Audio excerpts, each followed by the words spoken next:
আইনশৃঙ্খলা বাহিনী, পুলিশ বাহিনীর ভাবমূর্তি নিয়ে আপনি কথা বলেছেন। ভাবমূর্তি কোথায়? আপনারাই তো বিচার করবেন, জনগণই বিচার করবে। আমরা এই পুলিশ বাহিনীকে জনবান্ধব পুলিশ বাহিনীতে রূপান্তর ঘটাতে পেরেছি বলে আমার মনে হয়।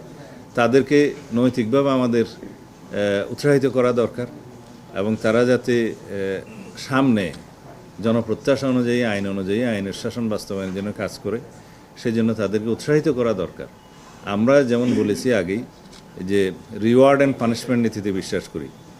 ভালো কাজের জন্য স্বীকৃতি, মন্দ কাজের জন্য তিরস্কার, শিষ্টের পালন এবং দুষ্টের দমন, এটা আমাদের নীতি। তা আমরা বাস্তবে সেটা ইনশাআল্লাহ প্রমাণ করতে সক্ষম হয়েছি। এর মধ্যে সামনের দিনে দেখা যাবে আমরা কতটুকু সফল হই। সময়ের সাথে সাথে দেখা দেয় নিত্য নতুন প্রয়োজন। রেডি থাকতে হয় প্রতি মুহূর্ত। তাই এলো ইনোভার, যেন আপনি লাইফে থাকেন রেডি প্রতিদিন। Innova, designed for now. TIB রিপোর্টটা আমার সামনে নাই, আর টিআইবি রিপোর্ট করে পত্রিকার কাটিংয়ের উপরে। টিআইবি কোনো তদন্ত করে না। টিআইবি প্রকৃত ঘটনা জাজ করে তারপরে কোনো স্টেটমেন্ট দেয় না। আমাদের সামনে যেটা আছে সেটা হলো পুলিশের অপরাধ চিত্র, এবং সেই অপরাধ চিত্রটা জেলা থেকে আমরা কালেকশন করি। এটা আমাদের রুটিন ওয়ার্ক এবং সেটা প্রকৃত তথ্য। আর পত্রিকান্তরে অনেক খবর প্রকাশিত হয়, সেগুলো আমরা অবশ্যই নজরে আনি এবং সেগুলো খোঁজখবর নেই। প্রত্যেকটা ঘটনা যে সঠিক সেরকম বলা যাবে না। তবে যেহেতু পত্রিকার লেখার স্বাধীনতা আছে, সেগুলো আছে এবং সেগুলো আমরা যথাযথভাবে পরীক্ষা নিরীক্ষা করার জন্য পাঠাই। আমি সমস্ত পত্রিকার কাটিংগুলো সকালে না দেখতে পারলেও দেখি, সারা দিনের মধ্যে দেখে আমি কনসার্ন ডিপার্টমেন্টের কাছে পাঠাই যে এই বিষয়ে আপনারা এক্সামাইন করে আমাকে মতামত দেন, প্রকৃত ঘটনা কী।